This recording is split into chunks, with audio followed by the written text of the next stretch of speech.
morning and welcome to Retirement Tax Matters. We've got some fun stuff on the agenda for you today. How you feeling, Garrett? Feeling pretty good today.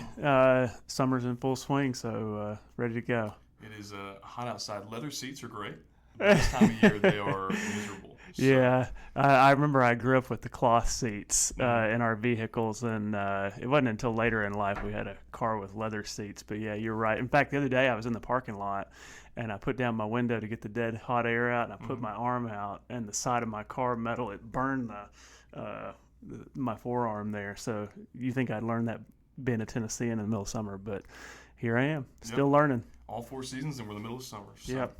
Well, cool. Well, I think we're going to pick up kind of where we've left off, talking about the One Big Beautiful Bill Act, OBBA. They definitely, the marketing team, I don't think, nailed that one. But it's out there. That's what we're going with. So yeah. And we touched on last week some of the senior deductions and different things that revolve around that. And this week, I know it's been a topic that's been probably on a lot of people's planning minds for a couple of years now, with the sunsetting of the tax rates and wondering, will those be extended? Will they be changed? Will they go up? Will they go down? Well, we've kind of found our answer, right? Yeah. I think this is, it's probably the biggest part of the big beautiful bill was the extension of these existing tax brackets. And every time we get a new tax law, at least me as a financial planner, you're looking for like the fun, exciting ones. And this is probably like the biggest impactful thing for our clients, but it doesn't feel that fun just because it's an extension of what we've already had. And so it's not like taxes are going lower or tax brackets are going even lower, but instead it is a extension of the existing tax rates.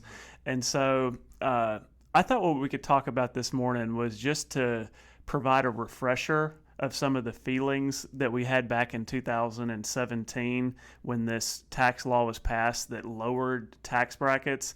And now that we know that we have the permanent extension of these, what does that mean?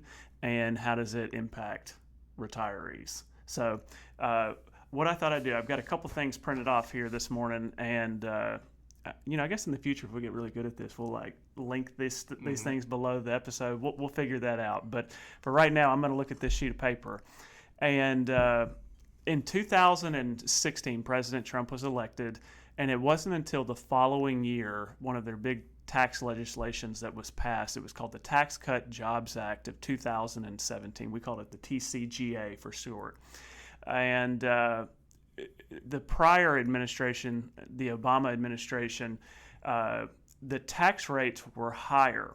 And so I wanted to just revisit what those tax brackets used to be. And so currently the tax brackets go 10%, 12%, 22%, 24%, 32%, 35%, and 37%. And then based on your income, you don't have to be a tax expert, but based on your income, you will get charged, your marginal dollar will get charged at those brackets. But before 2017, our current 10% tax level was the same. So people that had the lowest income out there, up to a certain income level, that first bracket is going to be the same at 10%. But the next one, we're now getting familiar with the 12% tax bracket, but it used to be 15%, so it was 3% higher. The 22% bracket that we find ourselves in now used to be the 25% tax bracket, again, another 3% higher. We then added in a 24% tax bracket that we currently have, but that used to be 28%, so that was 4% higher. Our current 32 used to be 33. Our current 35, there's still another level at 35%. Our current highest tax bracket is 37%, but it used to be 39.6%. And so at almost every level, our current tax brackets are lower than they used to be prior to the Tax Cut Jobs Act of 2017. And so we could go a lot of different directions here, but I just want to start off with kind of one basic misunderstanding that I run into a lot with clients. And so let's just take that 22% tax bracket for somebody that's married. That tax bracket goes from the bottom part of that threshold is $96,950 up to $206,700, and that's in 2025. And if your income falls inside of that range, you're going to be in that marginal income tax bracket of 22%. Now, the misunderstanding is sometimes people think when I cross that lower threshold, the $96,950 for married filing jointly, then all of their income gets taxed at 22%. And that is not how the tax system works. And so if somebody had a $106,000 household income and they were married, the first $23,850 would be taxed at 10%. The amount between $23,850 and $96,950 would get charged at 12%, and only the amount above $96,950 would get charged at the 22% rate. And so you may be in the 22% tax bracket, but you're still benefiting from those lower tax thresholds below you. So you're still getting the benefit of the 10 and the 12, and it's only the last little bit that gets charged at 22%. So if you're single and not married, those tax brackets are lower. But what we saw with the passing of the big, beautiful bill was a permanent extension of these lower tax brackets that we've seen since 2017. And we've talked about some with clients too. Permanent means until another Congress changes it, right? Yeah. Because we see it all the time. So not permanent, written in stone, but something would have to come in and change it for it to be different in the future. There's Correct. no sunset on this one. And I've been doing this for, I guess I'm going on my 12th year now, and it's I've learned a lot that nothing is set in stone, and Congress can change whatever they want to as long as they have the public backing to do it. But there's this whole other rabbit trail that maybe we could go down one day. But talking about how our current tax rate environment's pretty low historically. In fact, you and I were at a workshop last night, and one of the slides I have, it shows the top marginal rate or the highest tax bracket through the decades. And back during the 1940s and 1950s, when we were going through wartime, the top tax bracket was like at 91%.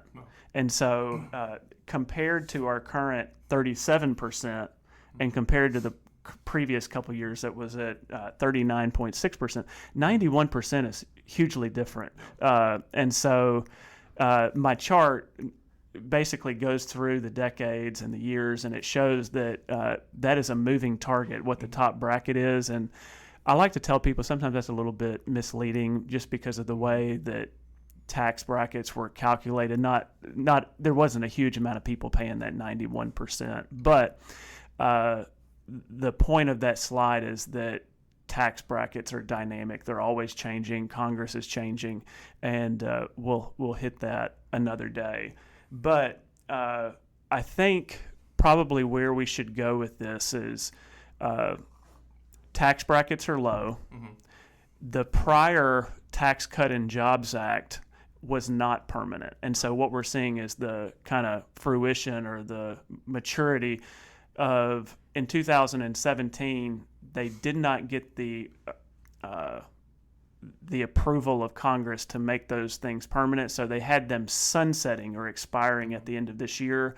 As history would unfold, President Trump would not lose or would not win the previous election, but then he came back and won this one, and so now he's still in office as they are seeing the expiration of the Tax Cut Jobs Act, and his administration has made a big push to make these permanent. Yeah, and I think two things kind of in light of that. We had a good question last night is when do these go into effect? And so the One Big Beautiful Bill Act it's in effect. It was signed and it is in effect and will affect everything moving forward now. So I thought that was a good question. Yeah, and so July 4th was when the bill was signed, and there were different pieces of that legislation that are going to go into effect or make a difference at different times, but as of today, in July, the big beautiful bill is law, and we are living underneath it. And what's interesting about this specific conversation today about the 2025 tax brackets is that nothing has changed to my understanding for 2025. The tax bracket I was sharing with clients in January of this year is exactly the same through the end of the year. However, next year, it's been made permanent, but they did throw in this little bell and whistle where they're going to actually increase the space or the space between the 10 and 12% and give people a little extra bonus. And so it's not huge, but it will save retirees a little bit more money that are in the 10 and 12% that they're going to save some taxes. So 2025 is going to be the same tax brackets that we were expecting. 2026 we'll see our first inflation adjustment, but also this bonus adjustment too at the 10 and 12% bonus levels. So I think maybe this morning let's kind of end it with our audience are people that are getting close to retirement, they're in retirement. What does a permanent extension of the lower tax brackets mean for them? And I think one of the themes of this big beautiful bill is going to be that tax planning has gotten more complicated, and we will figure that out as we go through each section of it. But what I really like for retirees right now is that we have a known runway. Now, are we talking 20 years? There's not going to be a change with tax brackets and how they're going to calculate tax. Maybe not. We'll see. But it is permanent. But I think we've got quite a few years ahead of us that we can take advantage of these lower tax brackets that were extended. And I think Roth conversions are going to be one of the biggest things that retirees can use in their tool belt to leverage paying less taxes over their lifetime. And so as I look at these tax brackets, I was just thinking this morning that those people in the 22 and 24% tax brackets, so anywhere between like $96,000 if you're married filing jointly, all the way up to the top of the 24, that's $394,000, which is a lot of our clients that we have. They could have less money, more money, but a lot of times household incomes will fall in between that mix. And if you're someone in the 22% tax bracket, 24 is not that big a difference. We're talking 2% difference in an ordinary income tax. And I think, as we discuss Roth conversions and the long-term benefit of that and simplicity for beneficiaries, I'm just becoming more convinced that even going into that 24% tax bracket, if you're in the 22%, it's worth a discussion to see how much you can take control of your, growing traditional IRA that has growing tax amounts that are owed, and really looking at those two brackets at doing Roth conversions and doing that on an annual basis. And so because we have a longer runway now with the permanent extension of these lower brackets, we can actually be more selective on how much we do. So instead of having 3 or 4 years until the tax brackets might go up, we could plan over a decade to do smaller amounts to either get us to the top of the 22 or the top of the 24.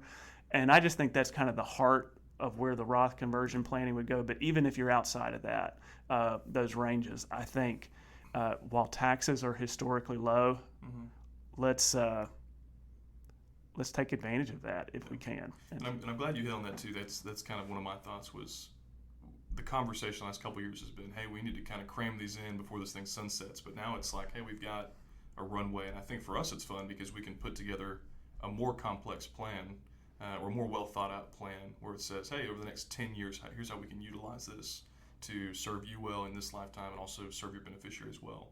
Because we've talked about the simplicity of beneficiaries receiving Roth money instead of traditional money. So I think that's the exciting part for us is that we get more freedom on the playground to play than saying, hey, recess is almost over, it's about time to go back in. Yeah, and I've also found that urgency and huge Roth conversions, those are harder to commit to. When we talk about, hey, we don't have to trigger an IRMA charge this year, a Medicare surcharge, we can keep you below a certain level, keep you in the current tax bracket, people are generally like, yeah, that seems to make sense. So I think that's the environment we're in. I think tax planning is getting harder, but I think it's an exciting time for retirees to take control of their finances. So I think that's about it. What do you think? Absolutely. I think that's great. Well, I appreciate you guys for joining us today. Appreciate your insight, Garrett. Thank you all for joining us on Retirement Tax Matters. Hope you all have a great rest of your day. All right.